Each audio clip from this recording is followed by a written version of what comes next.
হরে কৃষ্ণ হরে কৃষ্ণ। নমস্কার, আমার চ্যানেলে আপনাদের স্বাগত। আপনাদেরকে একটি বার্তা জানানোর ছিল।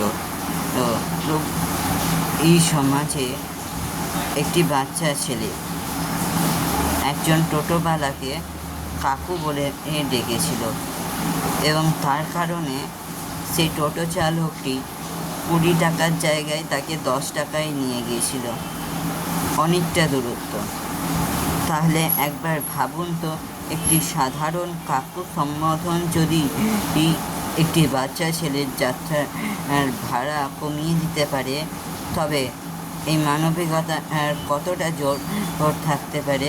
তাই আপনাদের সকলকে আমি অনুরোধ করব যে আপনারাও একইভাবে প্রতিটি মানুষকে সম্মান দিন এবং মানবিকতার সাথে থাকুন। নমস্কার।